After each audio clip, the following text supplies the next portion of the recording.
life's a Bianca. So me and Kelly create the funkra. Don't interrupt me during me mantra. I think it's a very powerful story to tell, and I think it's going to be very important for people to watch it. Everything seems like it's going to be all right until the very end, when everything goes horribly wrong. Whoa, whoa! You know, everybody was young once, and everybody thought they were indestructible at one time. You see them acting like they're big shots, they're big gangsters, but in truth, they were kids. The decision's been made. For a 15-year-old innocent to be murdered in such a callous way. I would never rat you guys out. It was heartbreaking.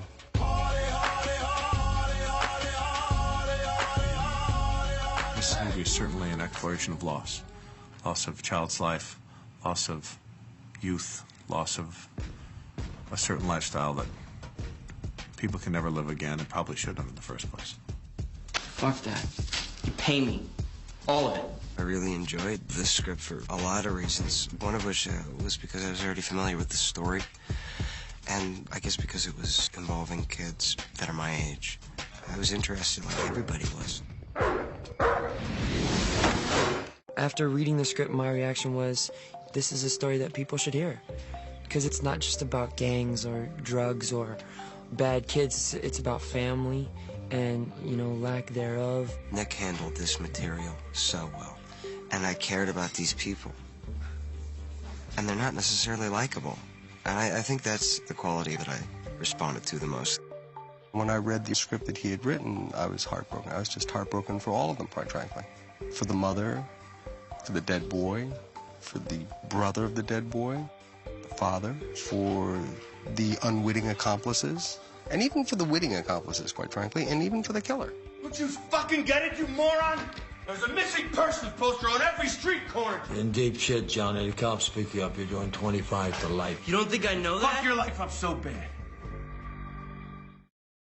Emil was the first guy that came in. He campaigned hard for the party, wanted to do it. He was a really talented guy, and I liked his attitude, and I hired him on the spot. Justin I had met, and I liked immensely. It was a part called for a guy who is the handler of this 15-year-old hostage, who the hostage looks up to, idolizes, hangs out with. They befriend each other, and I thought, who better to idolize than Justin? And I talked to him about it. I said he wanted to do it, and he agreed. And Bruce and Sharon were submissions. I just submitted to their agents and told them I had no money and threw myself on the mercy of the court. They were gracious enough to help us out. I actually hadn't been very familiar with that story until I read the script, and then I became more familiar with the story. There's this expression that people have all the time when they're in a 12-step program, I hit bottom. And I felt, particularly due to the nature of this crime and the place that it took this mother, that it was relevant to show what bottom looks like. They say there's a reason for everything. Well, if that God's got a purpose for me, you better get the fuck down here and tell me what it is. I'm playing Johnny Truelove, so I did as much research as I thought would help me. And then there was a certain point where I made the conscious decision of going, okay, well, I'm going to do, you know, the basic research, but then, you know, the intrinsic details of this character, I'm going to create as an actor. I'm playing Jake Mazursky. I think he's just a wounded kid. It was certainly a fun one to play. There's a lot of freedom and a lot of pleasure to play somebody who just doesn't care. I don't know how to describe any character that I play. It's really hard to compartmentalize characteristics or attributes when you've been living in it for, 4 months, trying to figure out what it means to be a man and playing gangster, and then realizing the line between playing and becoming is really thin. I found that really appealing. You owe somebody money? Jesus. You just tell me how much and I will write the check. It's not really like that, Olivia. When we had to do the scene where I attacked Ben Foster and start hitting him, because actually you have to hit a person when you're doing that kind of a scene. You can't do those stunt hits. And he made me hit him until his nose started to bleed. And then Nick cut. And I just looked at him like, what have you done, you know? And I got him ice. And he's like, honey, it's a movie. And what we're doing is so much more important than that. And it's just a few seconds on film, but you have to see that she's just at her wit's end and she doesn't know what to do. And that he's making his family go crazy. And every family who has an addict in it has been there. It's ugly.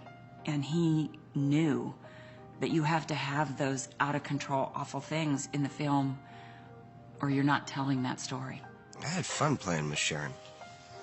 It was certainly a special experience, one that I'm not going to forget for a long time. Came into work and got the shit kicked out of me and loved every second of it. Can't fake that. Sharon means business, and I love that. Fucking poor sack of shit, man. Here, let me touch you. Here you go. Here we go. And let's do it again. Well, there were a few things about Alpha Dog that made me really want to do the movie. Part of it is that Nick Cassavetes and I kind of grew up in the Hollywood community together. And I've always thought that he was a very interesting and superbly gifted filmmaker. I believe I'm going to echo what everybody says about working with Nick, is that he's an actor's director. He's incredibly compassionate. And he's really supportive of all of us weirdos. And does everything he can in his possibility to make it as comfortable and as easy and as focused as possible. He knows, you know, how to get to you and how to work with you and how to really get what he wants and take the scene in a good direction. And he's very decisive, you know, he knows what he wants, but he's also open to experimenting, and he's just very creative and intelligent. Nick creates a wonderful atmosphere. It's very open. Sean, since he got directed by me in this, he said he's not going to work for any other director. That's right. That's it. But you have to do more movies. I'm going to do a lot. I plan on doing at least 4 or 5 a year. Overall, it's a pretty loose set, and that's great as an actor because it frees you up to feel like you're not inhibited. He enjoins them into this world that he sees that they might not be quite completely aware of. The first thing he said to me, we got to get them working out. And the next thing I know, we have created like a boot camp where all of a sudden all of these actors are coming to what they think is to work out, to buff up their bodies and to look good. But in essence, they are creating that fraternal bond of this gang of kids. All of this to create these moments that'll show up later on that will come from places that they never even recognize. I don't know, you get like a weird endurance when you do that kind of training. It definitely kind of makes you a little tougher, I think. And that was kind of, I mean, that was what it did for me. What am I doing over there? You can do triceps, or I can put a bench there, and you can do put a stool there, and you can do pull-ups. Whatever you want to do. Triceps. That's cool. I think what ended up happening was we became so tight and we formed this bond, and it really does seem like we've been around each other for years, and it worked twofold. Nick's intuition was correct, I think. I think it really brought everybody together and made the connections pretty damn thick. It was intense, but everybody loved it because Nick always kept the vibe jovial and fun. And if you finish too fast, dump it out and pick it back up again. The actors that I just got to spend time with, I mean, and get into their heads, I mean, I learned so much. I learned more from this film than I've learned with any film. I think the most relevant thing that we can take away from the movie is that by not being present and compassionate with one another and with our children, we're teaching our children that they're supposed to behave as adults, as children. We're stealing their childhoods.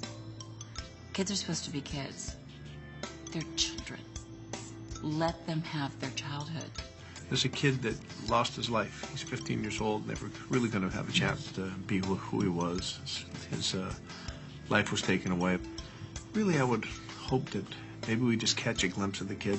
It's a tough story to sit through, you know? I mean, it doesn't leave you with a resolve, but I think that's what's so special about this film, is that it lets you choose your own resolve. It lets you create that if you choose to. Have women and will travel, she will straddle, saddle up bitches, cause this is a real battle. I think at the end of the day, you'll see these characters and you'll say, they're not bad kids. Nobody wanted this to happen. It's ignorance and it's naivety of not understanding the consequences of life and death. No matter where you go, no matter what you do, I'm gonna hunt you down. Any chance that people are gonna have to learn from this movie is a good thing, you know, and I don't think that it should be like shunned or hidden, you know. I think that people should take what they can from that.